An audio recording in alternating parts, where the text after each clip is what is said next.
I'm a big fan of the TV show MASH. I've watched it a lot. But until recently, I never watched the film. Now, the film is not in the same continuity as Lucy is for the TV show. Only one actor is actually in both the TV show and the movie. So that's something, and the tone is very, very different. The movie is maybe a bit more nihilistic in some respects. It's also way more raunchy than the show.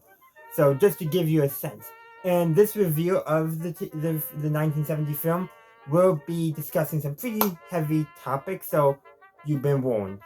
But to begin with, why do I like the TV show more than the movie? That's probably the first thing to address. Even though I've only seen the movie once and the show many times, the show, in my opinion, is more rewatchable. The characters are more enjoyable. Like in the movie, like the only character who has any sense of redeeming was Radon. That's probably because he was played by the same actor, Gary Burghoff.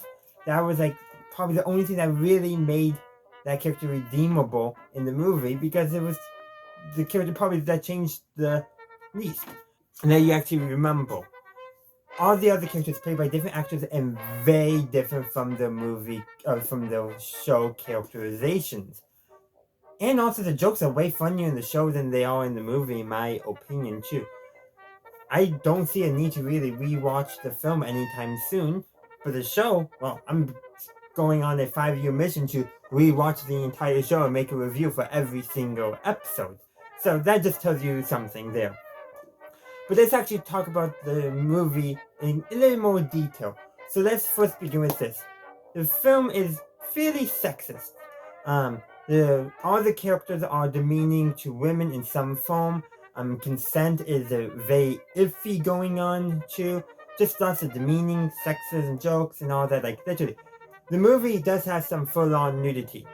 The only time the TV show did that, it was an accident. It actually involved a male character, not a female character, and the joke wasn't them being shown naked as it was in the film, and it was a very humiliating thing, and all the characters laughed off, including the other female characters in the film. Meanwhile, the one time there was a little accidental rear nudity in the show, I'm pretty sure nobody recognized it until we had the high definition versions of it. So just a little like accidental in the show, not accidental in the movie, deliberate in the movie, deliberate by the characters in the movie and the creators. Now, the film is a product of its time.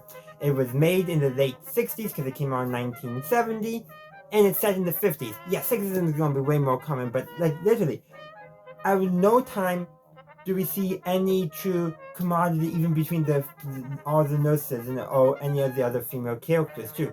Like there's like hostility between them. Sure, that can happen, but the TV show actually made that stuff maybe. What if not all the nurses got along and made that into a very great episode? Meanwhile, the movie just, whatever. It all focuses mainly on the male characters. But going back to the scene where they shown full-on nudity, female nudity, in a very demeaning scene for Major Houlihan, for Hot Lips, I should say, because totally different than the Major Houlihan, the different from Margaret in the show. Very different. Very, very different. Little better, or not better, a little closer to early depictions, but still very different. Like, literally, claps the shower around to just see. Basically, the setup for the joke was, oh, that's not her real hair color. But really, the reason is because they wanted to show, And she is rightfully upset. Lieutenant Colonel Blake? Yeah. He's like, fine, whatever. Like, he totally dismisses it. All the characters, even though the nurses are laughing at her. Yes, it can be, sometimes some stuff can be funny in the moment, but really, like, nobody's coming to her support. Nope. It's like, ugh. Like, that just shows a lot of that, the meaning of women and all that is very prevalent through the film. I mean, very much so. Now, I also mentioned, like, some consent stuff gets very iffy. And that, now we gotta connect to the other two pretty sensitive topics, homophobia and suicide. Now, no character actually does commit suicide in the film, but the dentist, nicknamed Painless, is considered because he couldn't perform when he was having extramarital affair, therefore he assumed he must be homosexual. First of all, maybe he couldn't perform because, he wanted to be faithful. actually wasn't really an extramarital affair because he has 3 girls back home, but that's not the point. If they're all consenting, who cares? But the thing is he's basically violating their trust by having an affair with somebody in Korea.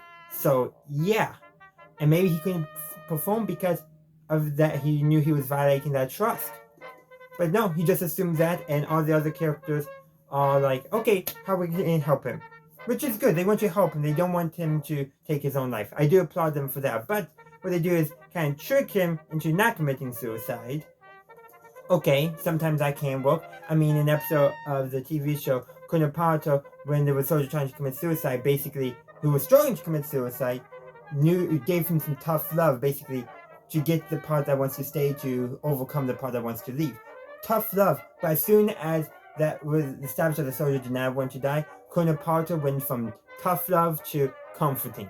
Like, handled way better in my opinion, but hey, at least I give the movie credit saying bad thing and not glorifying it. But the problem comes is, so they basically, instead of giving him a pill to kill himself, they just give him a sleeping pill. And the solution to get him to stop thinking of it, and also and all that, is basically to coerce, manipulate a nurse who's about to leave the camp into having sex with him. And yeah, unfortunately, he was unconscious doing this, so he couldn't consent to it.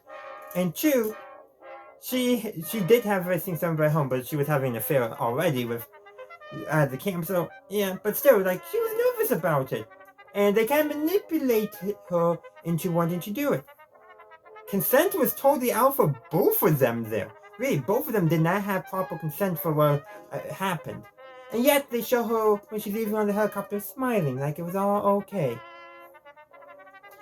It's like, so, there's a lot going on there. Probably the scene that was the best depiction is how they handled the suicide. Not great, but you know what? At least they took say it was bad, and there is some truth to that. Sometimes a failed attempt can actually get people to not to commit suicide again, because there's a very high rate of people who fail to commit suicide not committing suicide. Very high rate. So there's something to be said there. But how everything else around it, like the lack of consent for both parties involved for the sex, like literally both parties involved, and also it has been shown that having heterosexual sex does not get people to stop being homosexual, and it's true the other way around. If someone who's straight like me somehow had gay sex, which wouldn't happen because I'm straight, but somehow that happened, that wouldn't turn me gay. It would just mean somehow I had it. Probably would be lack of consent on my part because I wouldn't agree to it. But yeah, so like all wrong there, everything. So really, the homophobia of the time was baked into, and also people are still homophobic that way as well. My philosophy is, as long as everyone's consenting, don't rub it in my face. I don't care.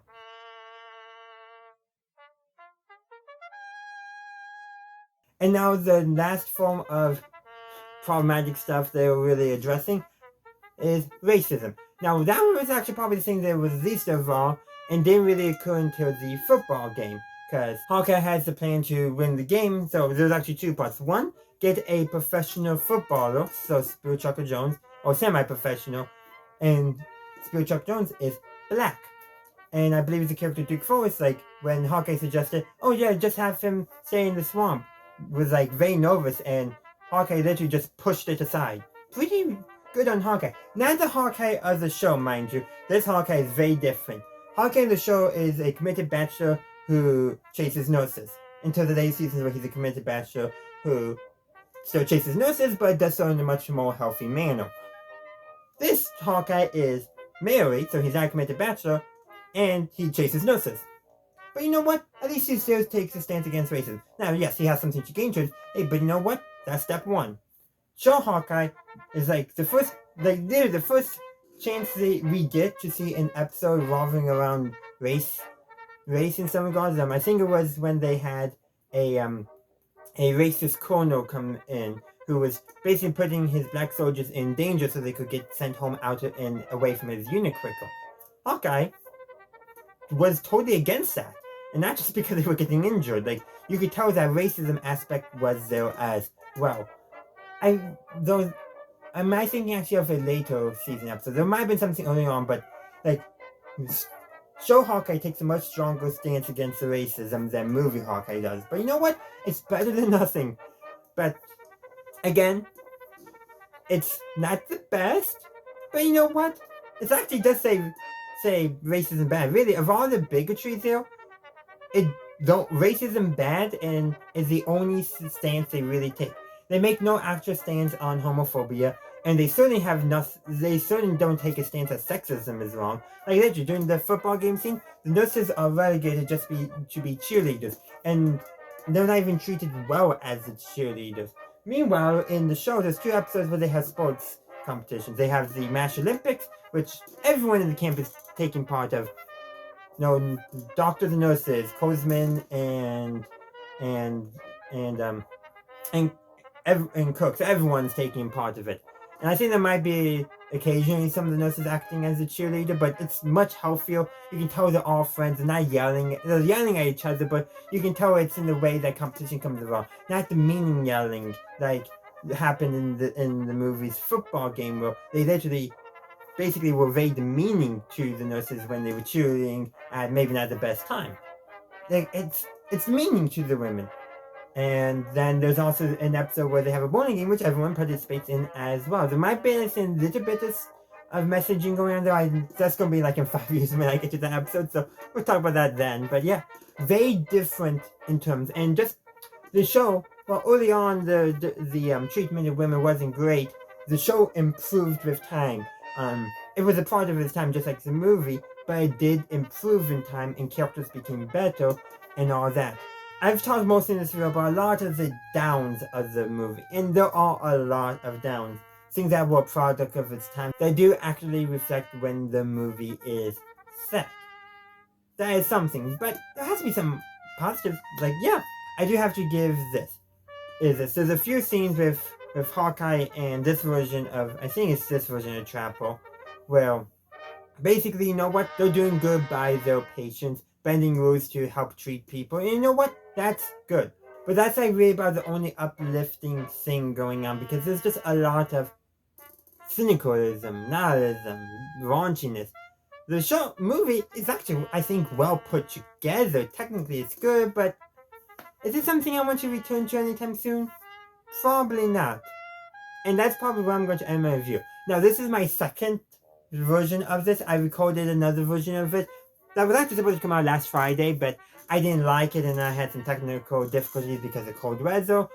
So it's coming out with this version now. Now, if you want to see my original version, that is being uploaded unedited as a member exclusive video. So if you would like to see that, just a minimum of $1.99 a month. Please be sure to give the video a like if you haven't done so already, and subscribe to my channel. And one last thing before I finish on my video is, what did you think of the film? I would love to hear your thoughts. And do you agree with my thoughts on the film and my breakdown of it? I would love to hear from you. Comment section is down below. In the meantime, thank you for watching. Please be sure to like, upvote, and share if you haven't done so already, and subscribe to my channel for future content. And as always, have a good day, a good night, wherever you are. May the force be with you always. Thank you for watching this video. I do hope you enjoyed it. If you did, please be sure to give this video a like, as well as subscribe to my channel and ring that bell to stay up to date on my latest content. Also, be sure to check out the link tree in the description, as well as any other links I have down there.